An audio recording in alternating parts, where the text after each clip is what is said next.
I'm really pleased first to introduce Dr. Patricia Davidson, who's the Dean of the Johns Hopkins School of Nursing and really one of our greatest champions of women's health here at Hopkins. So thanks, Patricia.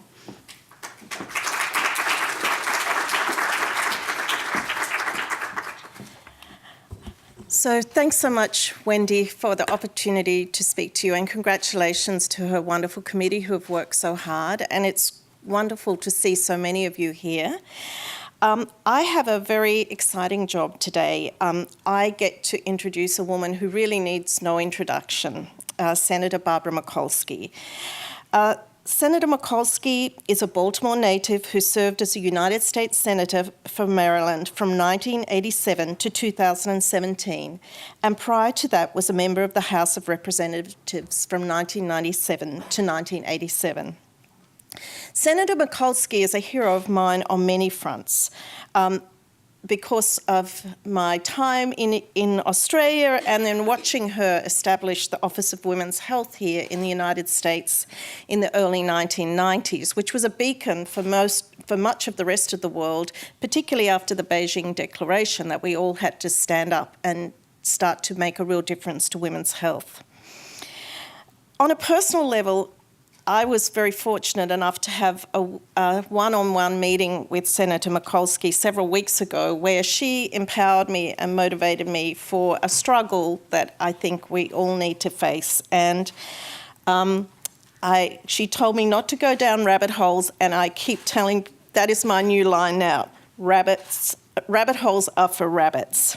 So I want you all to remember that.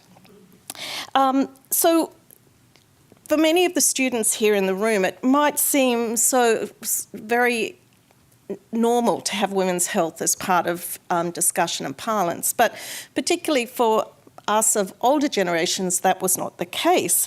And as outlandish as it may seem, the real rationale for starting to, why women were excluded from research, that was hormonal changes occurring during menstruation and menopause may make it difficult to interpret results.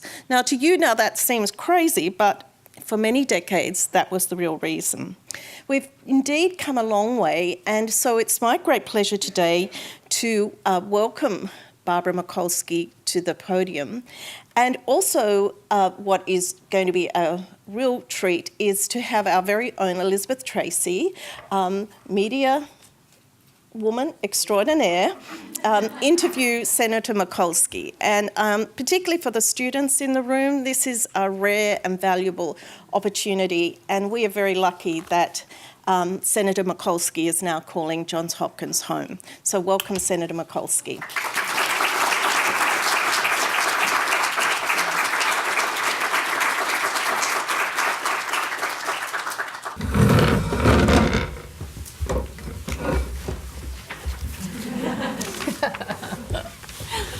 It's such a real pleasure for me to be here with you, and I thank you personally. On behalf of everyone here, I also thank you for taking this time to come and talk with us about these important issues.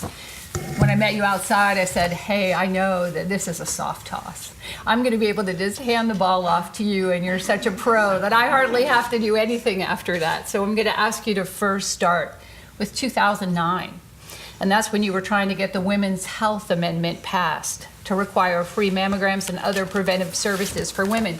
So maybe just reflect a little bit about the culture at that time and what kind of barriers you had to overcome.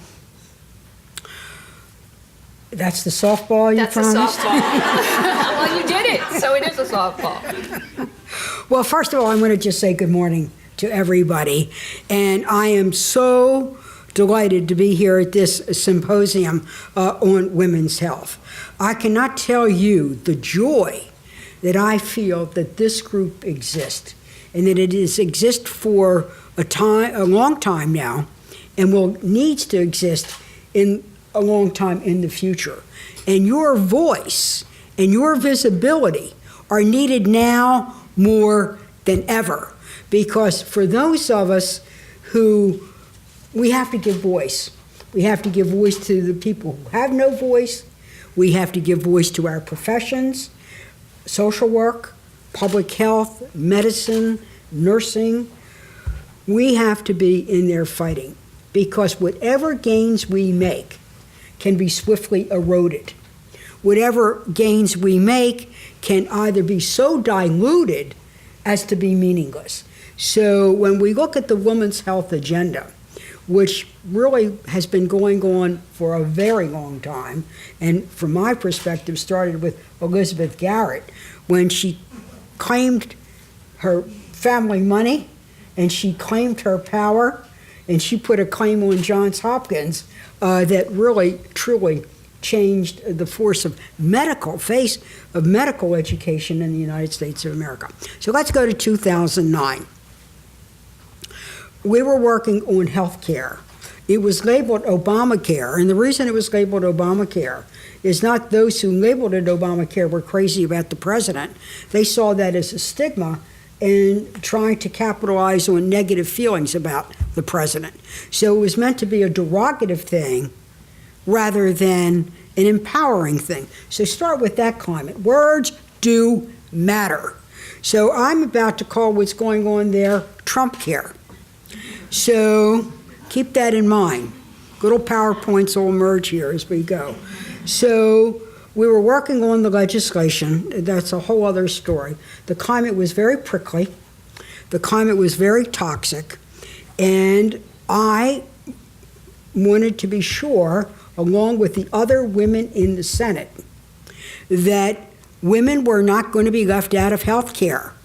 And in the Health Education Committee, of which I was a member, we held extensive hearings. First of all, on what do women pay for health care? And when we pay for it, what do we get? So what emerged was tremendous disparities. First of all, women paid more for health care than men of similar age and health status. It was because of our life cycle demands. What the hell is that? So, okay. The second thing was pre-existing conditions. And when it came to the pre-existing conditions, again, everything related particularly to childbearing was viewed as a pre-existing condition.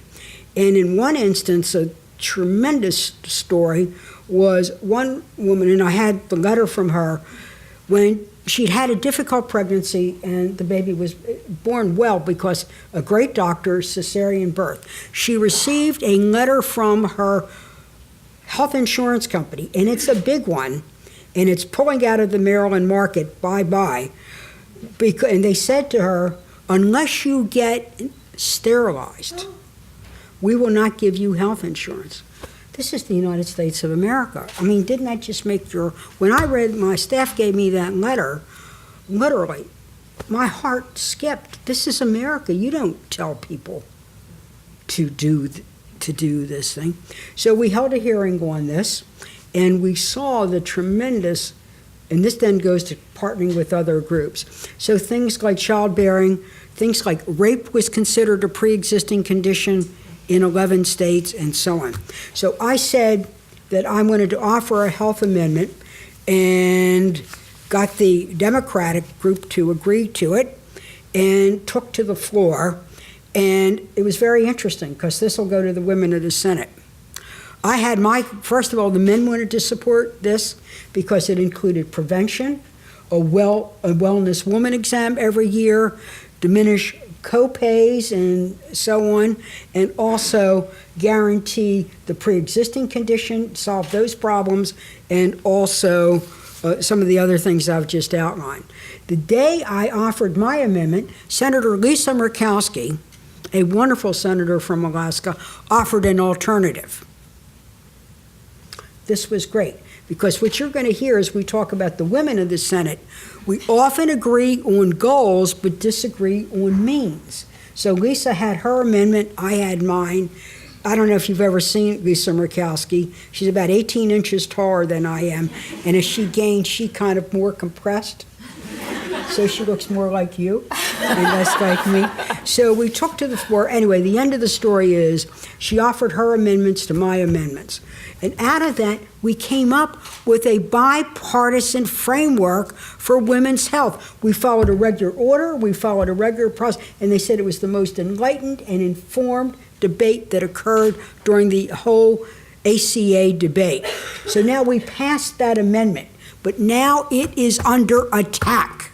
The pre-existing condition situation, as well as other dynamics. And what's also is under attack, women's voices are being excluded in the Senate.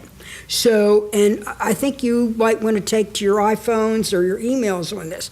So Senator Mitch McConnell, the Republican leader of the United States Senate, put together a working group on what should be the Senate response for repeal and replace. Not one woman is on that committee. There are 5 Republican women. Senator Sue Collins, that Dr. Davidson and I worked with on home health care for nursing. Senator Lisa Murkowski, my pal, and yet difference of opinion on some things. And I could go through their names. They're the moderates, like Senator Collins, but there are knowledgeable people, not out of the entire Republican enterprise. Why couldn't you have one woman? So I fear, and this is what the women say, we work on the macro issues, like all of healthcare reform, and we work on the macaroni and cheese issues, meaning how does it affect families? How does it affect families, and particularly how does it affect women? And I was going to bring this up since you've that's a long-winded answer, but we've got to get in. You're going to hear me say over and over today, get off the benches and into the trenches. You must make your voices heard. And you can do it by phone. You can do it by email. I don't ordinarily do this at Hopkins. This is a nonpartisan thing. And it's really, when I look at the women that I've worked with and disagreed with in substantive matters, but debate, discussion, compromise without capitulation on principle, please flood Mitch McConnell's office and say, out of the 5, keep help and hope alive here. Put one of those women, and of course I'd recommend Senator Collins. Also in the selection of that committee, it was a disproportionately conservative bench, if you will, that's represented there. And I think many of us, after last week's action in the House, had hoped that the Senate was going to be able to modify all of those decisions substantially. Where do you stand on that? What's your view of that situation? What situation? How is the Senate really going to be able to modify the provisions that were put forward last week? Yes. And you still feel hopeful that's going to happen even with such a conservative group? Well, first of all, every action that's taken is making their ability to pass a bill farther and farther remote.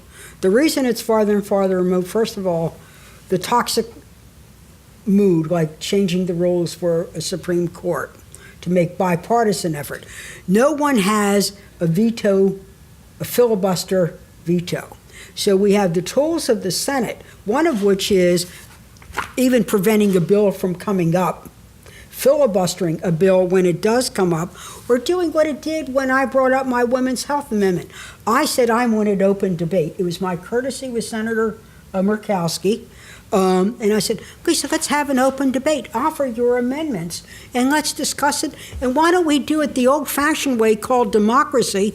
Let majority rule. I'll put my ideas out. You put yours out. There were like 5 amendments. They weren't destructive in any way. That's not her. That's just not her.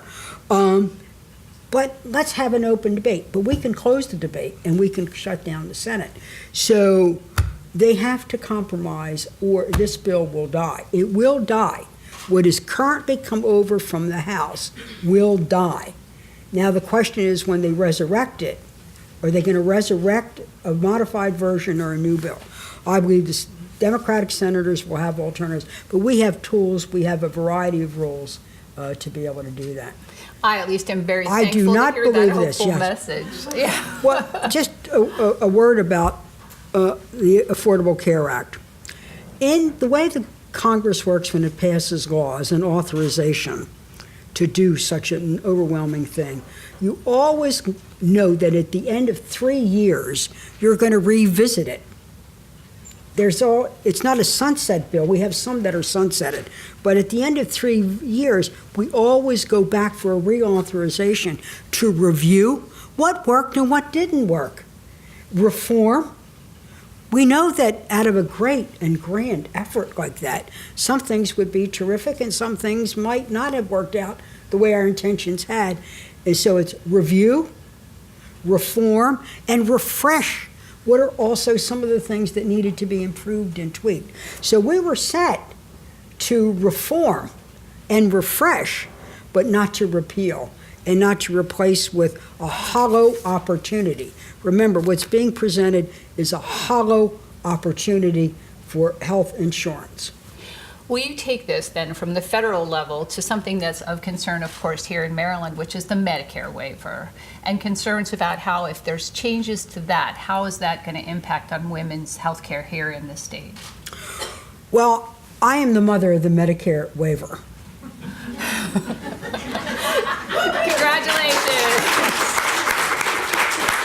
And I could not have done it without the Johns Hopkins School of Public Health. So I was in the House of Representatives. Another president wanted to reform Medicare. His name was Ronald Reagan.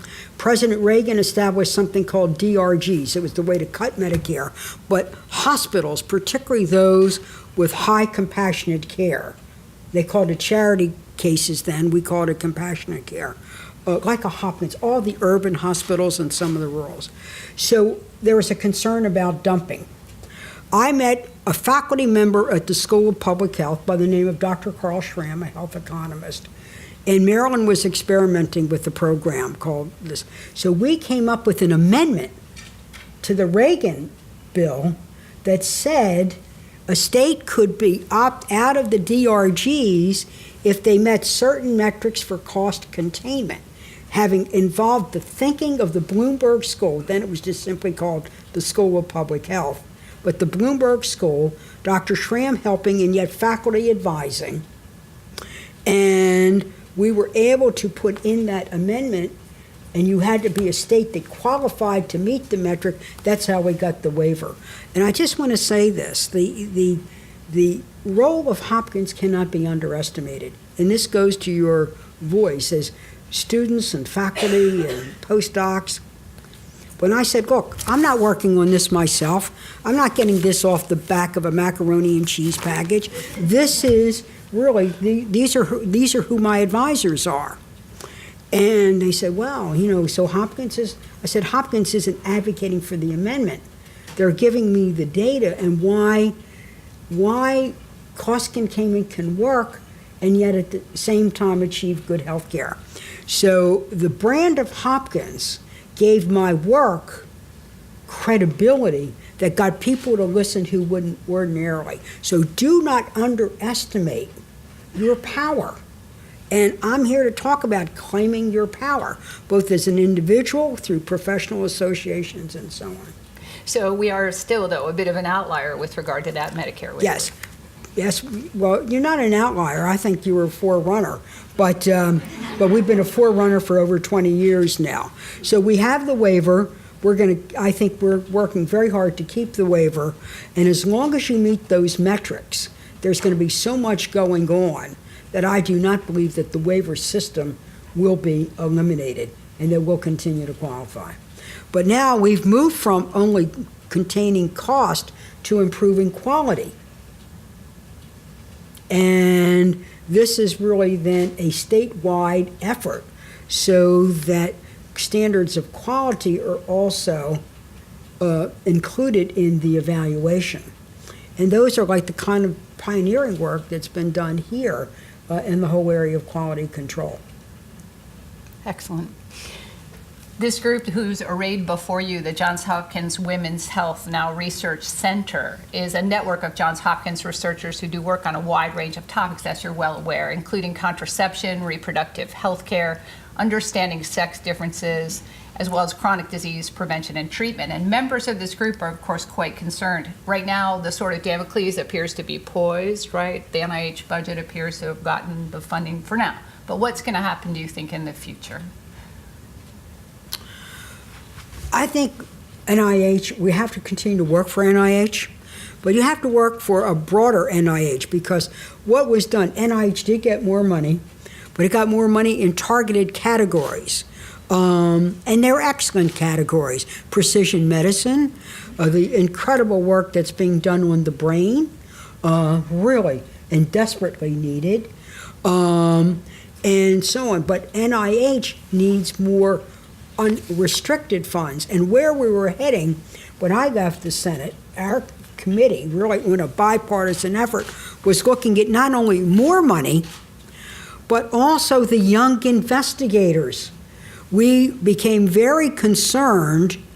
So it's when you're advocating for NIH, yes, it's usually more, and that's good. So that's threshold, that's foundational. But we were becoming very, very concerned that people like in this room could wait years until they got their first independent grant. So you'd say, well, I'm not even on the bench to get in the trench because there's not the opportunity. So I think we need to go for advocacy. And I think the first thing you should do is two things. So for the Maryland delegation, which 90% really supported this effort, thank them. Thank them. So we hear no, we respond to phone calls and emails, and then from you and other parts of the state, let your members know this was great, and that you're at Johns Hopkins and give your this, and we really need to then work. This should be bipartisan. And this, interestingly enough, is what brought the women together in the Senate. When I began, along with Kay Bailey Hutchinson, it was women's health and more money for breast cancer research. I'll come back as a war story, but we have to let NIH be NIH. Okay? NIH needs to be NIH. It, in and of itself, needs to be goaded and prodded and keeping going. And the Office of Women's Health that we established with Dr. Healy and, of course, the Dr. Vivian Pinn. But at the same time, we have to be sure. And we were looking at more money for the young investigator. And then the other thing that I think we see here that you all could share stories with me is the crushing debt to get your degrees. So you undergo such rigorous education. You undertake such incredible debt. So instead of the society owing you a debt of gratitude because we've asked you to come into STEM education, we're saying, wait your turn, and you're in this long line of maybes, gee whiz, and you wonder, particularly after you graduate, what is it going to be there for you? And we believe that in terms of the future of our country and an innovation agenda, which the country needs, so if you truly want to make America great again, you have to have an innovation agenda. Innovation in our country has always been rooted in life sciences. Life sciences.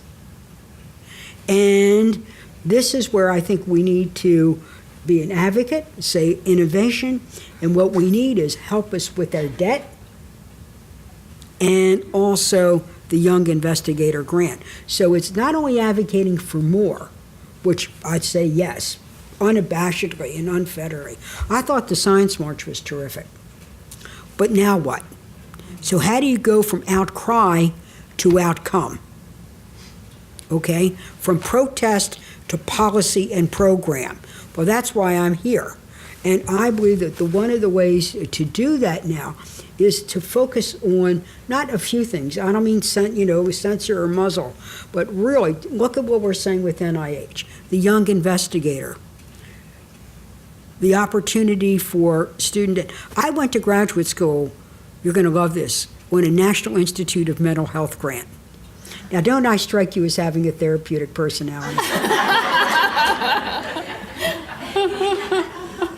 I was a social worker, a child welfare social worker. I'd been a foster care worker at Catholic Charities, wanted to prevent family breakup, worked in a program called the Protective Services, Child Abuse and Child Neglect.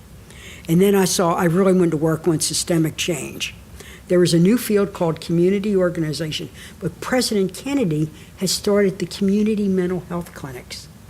And NIH actually had stipends for social workers or to get a master's in social work to work in community mental health.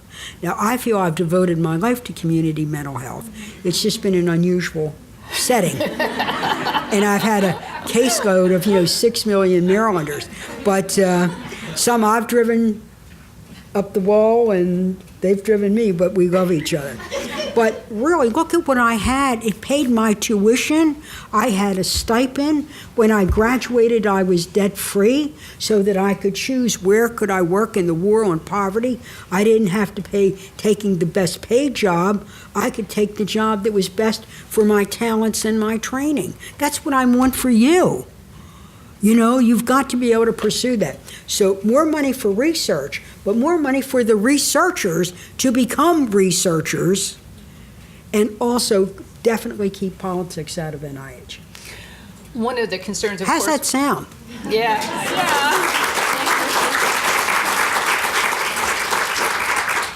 One of the concerns for people in this room, of course, are reproductive and health issues, those kinds of issues for women in particular. And those, unfortunately, are kind of in the crosshairs right now. Would you give us some nuts and bolts about how you would move forward so that we can get that understanding that you were able to create with your ACA initiative? How will we do that now? How can we all On participate issues in that? related to reproduction or the Correct. ACA? How are we going to be with issues related to reproduction? The issues related to reproduction was the most difficult, even among the women.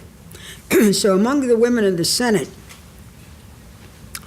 some of us were pro-choice and some were not. But we wanted to be Big Tent. In other words, when Kay Bailey Hutchinson, Senator Hutchinson of Texas, and I started our Women of the Senate dinners, and by the way, our staffs told us not to be involved with each other. It started on an economic empowerment issue.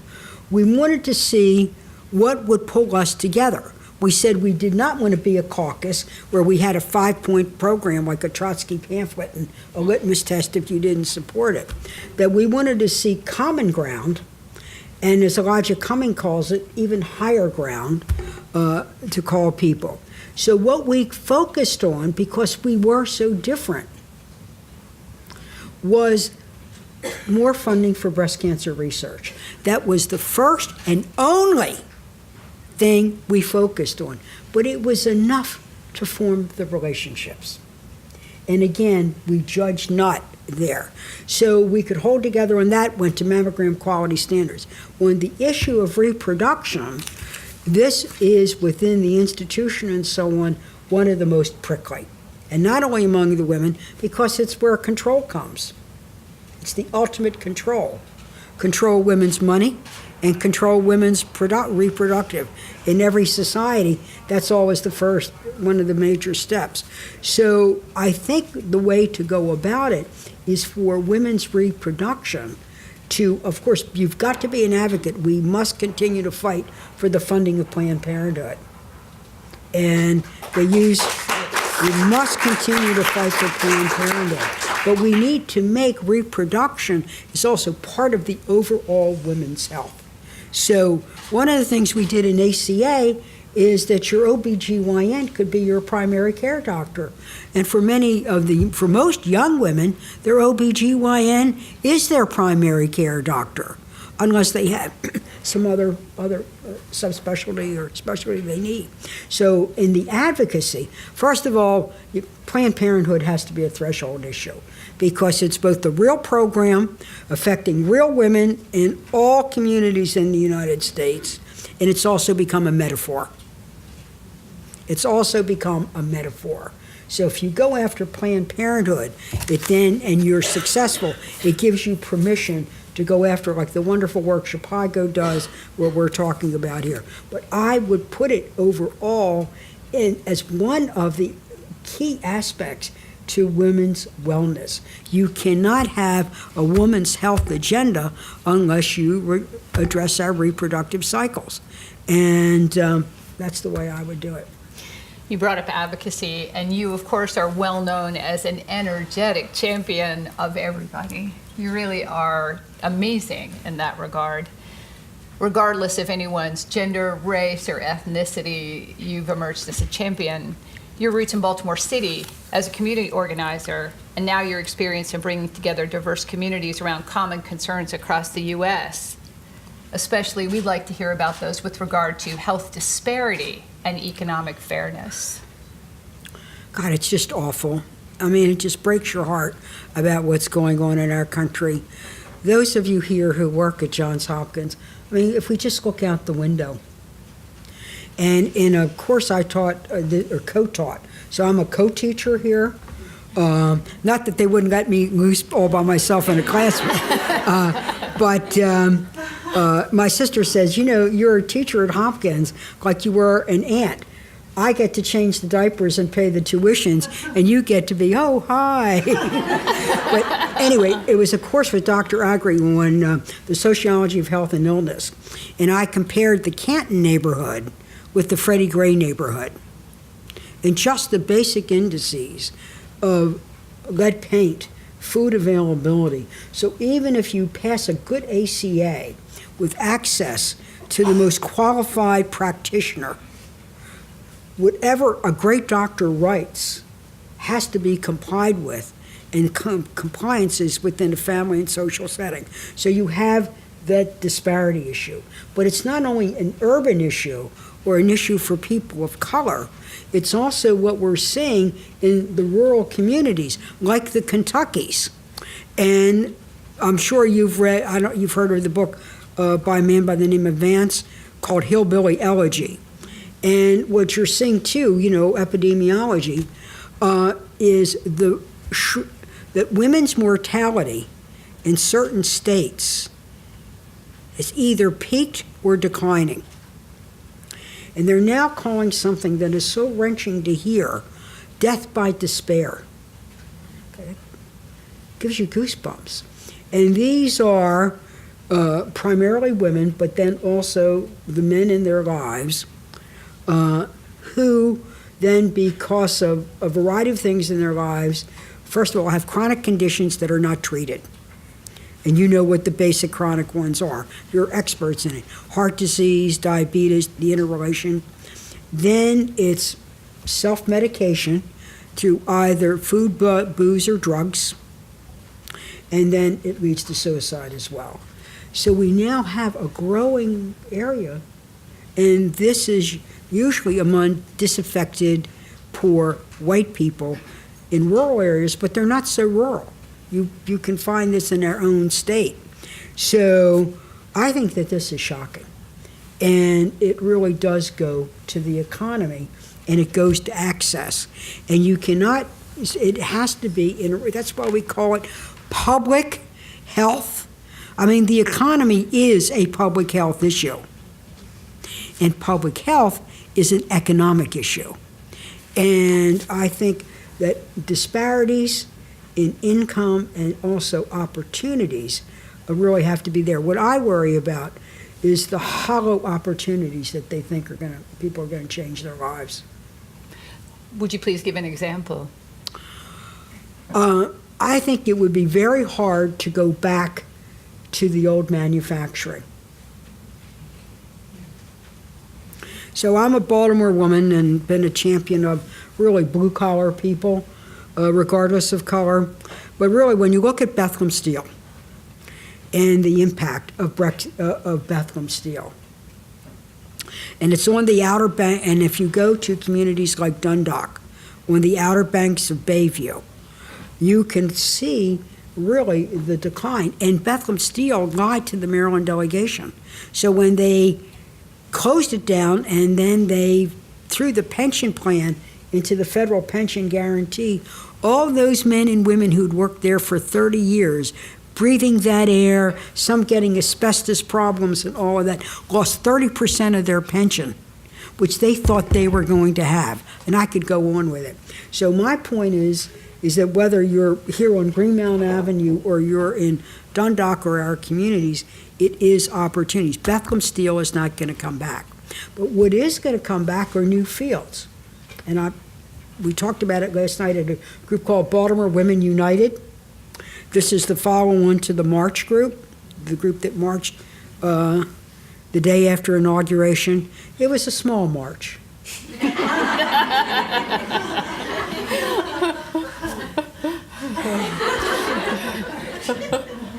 But let's go to Broning Highway. For those who work at Bayview, it's where the General Motors plant used to be. It would employ about 5,000 people. It is now where Amazon is. We're not going to get another General Motors. We're just not going to get it. But Amazon, so people say, well, what about Amazon? That's going to be minimum wage. It's not minimum wage. You can start like that. But if you've had algebra and you can get into the robotics program, particularly at the community colleges, Amazon will start you at $65,000 a year and move you into management. But we have to start with algebra. So when we were talking about what about the jobs of the future, just like the pipeline here we're talking about, we need our children to be able to be exposed and encouraged to go into some of these fields. So algebra leads you into robotics, the whole field of artificial intelligence. For those of you who are reading the industrial trends, that's where we're going. There's not going to be anybody. And read Michael Bloomberg, the great benefactor to here. He wrote this fabulous article about coal mines and coal mining for the Washington Post. It's a great article. It's a myth. People were voting for nostalgia, not for opportunity. Those are Christoph words, not my words. I liked it, but okay. So even if you open the mines, it is so dirty and so dangerous. They'll send robots. So the thing is, don't try to have the job of the 1950s. Get our kids ready for the jobs of the 2050s.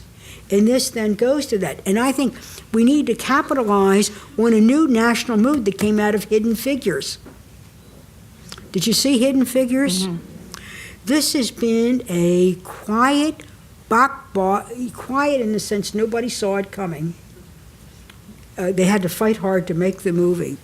It has been a box office sensation.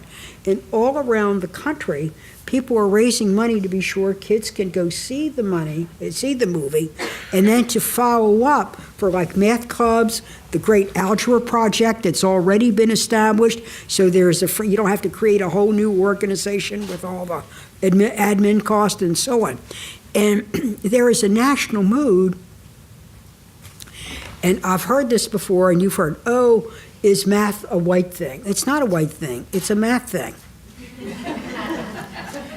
And I had the great honor of receiving the Medal of Freedom from President Obama, and on the same day was really Dr. Katherine Johnson, and one of the highlights of the day was to meet Dr. Johnson herself.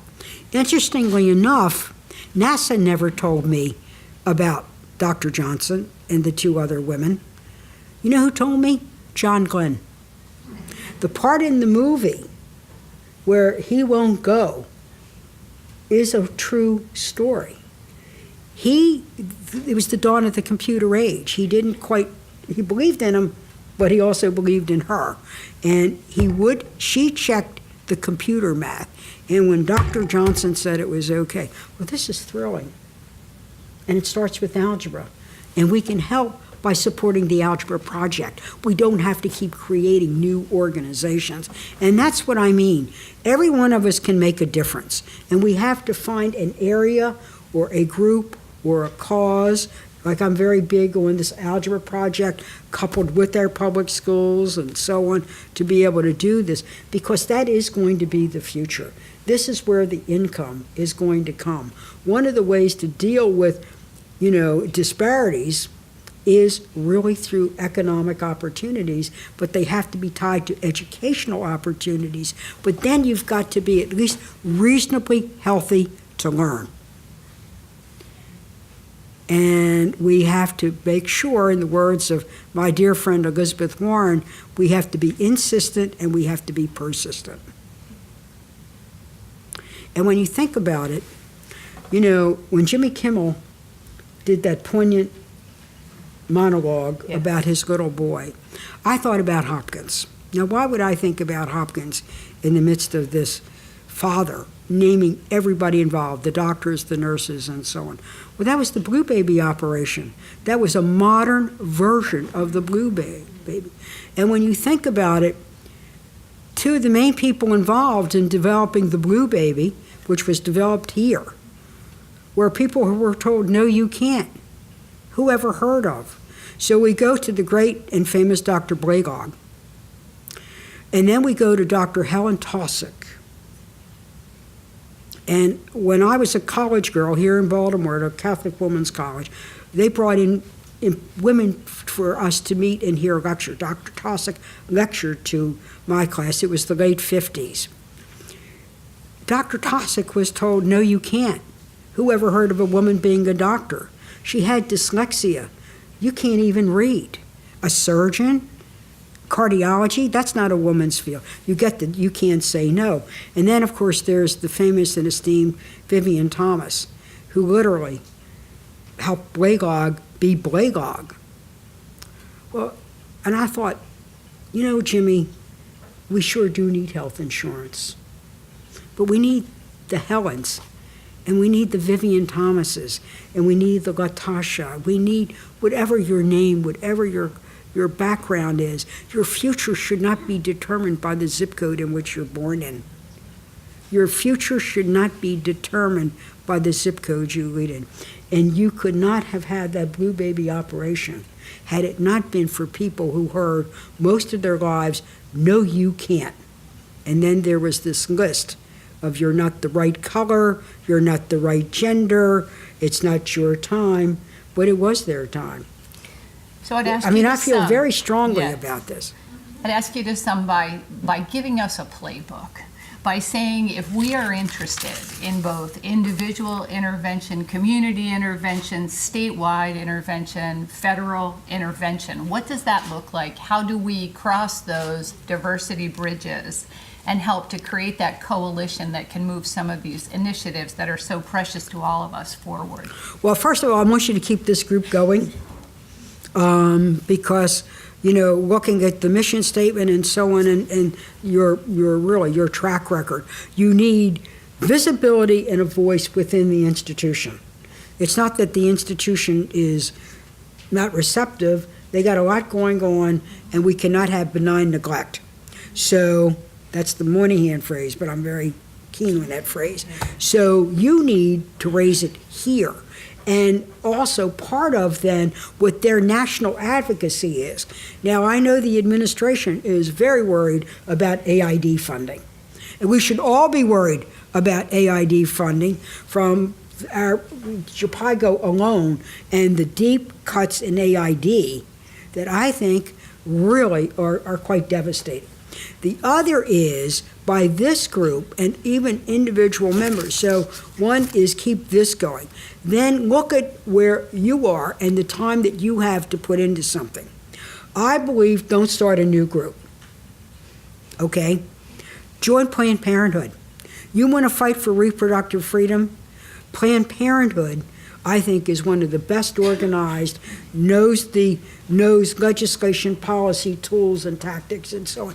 And you're joining with a local group, a statewide group, and a national group. And they have expanded tremendously along diversity lines. So Planned Parenthood or another group. The reason I like this whole thing about groups that are already advocacy groups and participating and bringing your expertise, you're going to be welcomed and you're going to make a difference. My saying is be best at what you're best at and go for where you're best for what you're needed. So Planned Parenthood would be one group, because the way to be an advocate, you have to do it through groups. A little saying I have is you can make a difference in your lives wherever you're doing what you're doing. You can make the world a better place, but when we work together, we can make change. So working together is by being part of an existing group. Now, around the country, and even you know this through other academic institutions, people are worried about being punished or retaliated against for advocacy. Not every state's like Maryland, not every institution's like Hopkins, etc. It's also a private university as compared to some of your colleagues in public universities where they'd be sanctioned.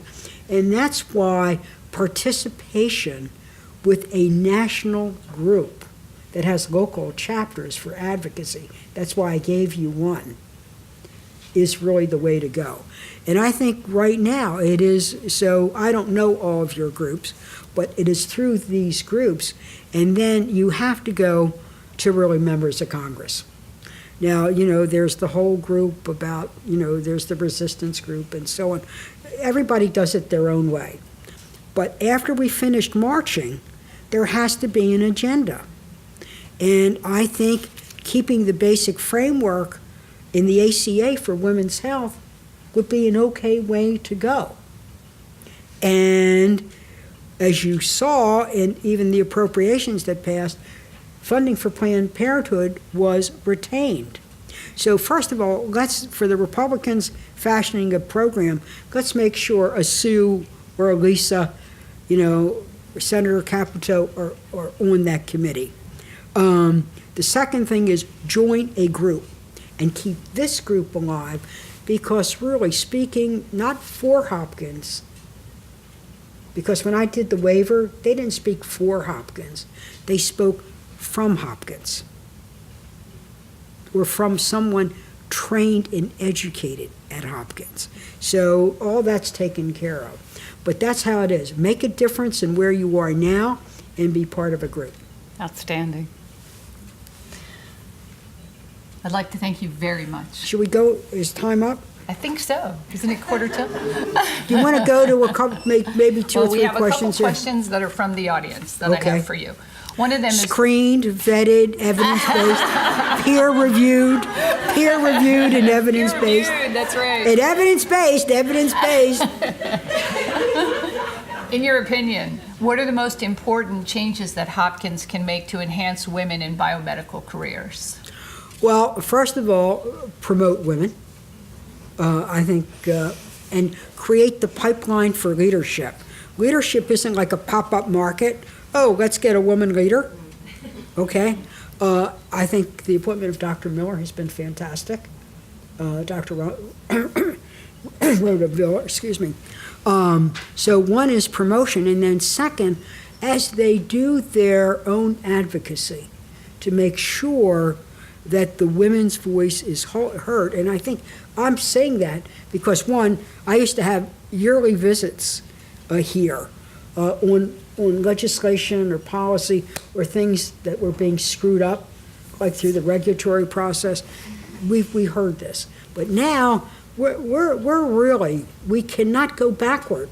We absolutely cannot go backward. And I think, so my thing is, be active here. You want women in leadership, and you want the pipeline for leadership. Because without a pipeline, it's what we can't find. Is that helpful? Mm-hmm.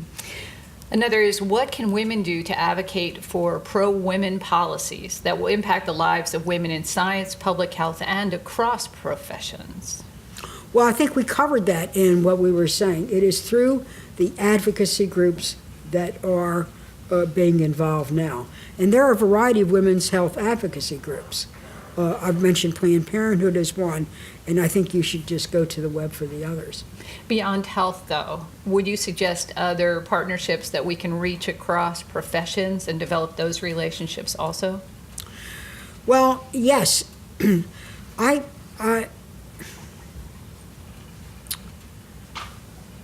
just think what's happening to our children is so sad.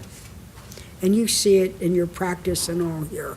The children who come, the corrosive effects of poverty, the effects of chronic violence in their lives, and the way they come. And when President Daniels asked Dr. Lena Wynn, our spectacular Baltimore City Health Commissioner, what's the one thing we can tell some of the community or the corporate givers or whatever in Baltimore? And she said, eyeglasses. Eyeglasses. Well, 3 cheers for Dr. Lynn knowing what the answer was. But we are in the United States of America. This isn't new optics for blind children to have perhaps have some opportunity. This isn't for the work on the robotic eye or something like that, eyeglasses. So this is where I think we have to join with these other community groups around economic. First of all, it's got to start with economics, and it has to be education. And I believe being connected to with those advocating in education. Now, I don't know if you read, our Baltimore City school system went into a budget hole. Now, why? So if you saw the Sun paper yesterday, it talked about our salaries. They might be higher, but they are hired to recruit to work in Baltimore City. The second thing, though, and not so secondary, is special education. And we have a tremendous need in the area of special education. Now, there's a question, if Dr. Santalese was here, our superintendent, special education or special attention? Some of our children have significant health problems. You know this. Juvenile diabetes, onset of type 2 diabetes because of obesity, down at Lombard Middle School. I remember Dr. Josh Sarstein, when he was our commissioner, saying he had kids in middle school developing arthritic symptoms because they were so overweight and they were developing type 2 diabetes at 11 years old. So I believe, one, we got to stay involved in our own community here, because local goes national as well as national comes local. And I believe the alliances are in those working on education and with these children, because it goes to economics, it goes to education, and it goes to changing the neighborhood. I think Mayor Pugh's effort to bring more grocery stores, more real grocery stores into the community. So if you looked at, remember I told you Lena Wynn's work, where if you go to her website at the Baltimore City Health Department, she's got all of the data by neighborhood. So you can compare Canton, or you can compare Harlem Park, Patterson Park, and Roland Park. There is no lead paint in Roland Park. And it's the legacy. You know this right here. Look at the impact on cognitive functionality. So I believe connecting to, and that's part of where these children have developed some of these health problems. And I believe coupled with the educational opportunities and educational situation right here. And Lena Wynn's got all the data for you. I don't know if it's been peer reviewed. I do know it's evidence-based. There's the evidence base. Here's my last question. What, in your experience, do you see as the biggest mistakes people make when they're trying to adopt an advocacy position? Thinking it can be over by an event. Advocacy is a lifetime commitment. You sign up. And so advocacy is not an event. An event is a tool of advocacy. So I'm very big on outcry and protest. You have to give voice and visibility to the issue, but then you have to have a clear set of objectives that you seek. So I think it's to underestimate that you have to be in for the long haul, though it's a series of short things that get you to that, or very specific things, but you want to be clear on the objective. So if you want to eliminate health disparities, which one do you want to eliminate? You see? And look at our whole effort. If we could do lead paint in grocery stores, how far down we've come. I've watched the transformation in this neighborhood, not only what has gone, from the new housing, the new biopark, the new park, et cetera. But also, a great advocacy organization is called BUILD, which is rooted in, to be a BUILD, you're not an individual member. Churches belong to BUILD, and your church becomes, but you can join it. So right next to what Hopkins is doing, BUILD undertook, working with housing advocates, Preston Street. Preston Street has been really very, very down at the heels and very hard scrabble. So while Hopkins was doing its thing, but because Hopkins was doing its thing, Build could attract both foundation resources and other work to do what Build could do, which Hopkins couldn't do, or that's not the Hopkins role. So you see how Hopkins leverages and so on. And I think what's going on at Preston Street is really terrific. So we're really doing this one block at a time. And this is what I hope we can do. In some of my classes, I use the term social distance. And this is my last comment. So go to the corner of North Avenue and Wolf Street. Go up Wolf Street or go up Washington Street and just look down that street. And if you stand at the corner and you look down, you see Hopkins. And you see the iconic dome. Now, if you're coming from North Avenue, think of the social distance to not only have access to health care, but access to work in health care. And how do we close that social distance? You see, and what are the impediments? And it really starts with the income of the families, but it starts with also the education of the children. And because Hopkins is involved, it attracts other social investments.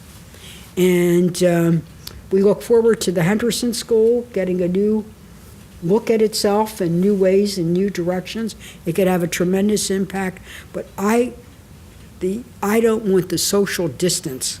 I want the social distance from North Avenue to the Dome to be the same distance as from Eastern Avenue to the Dome.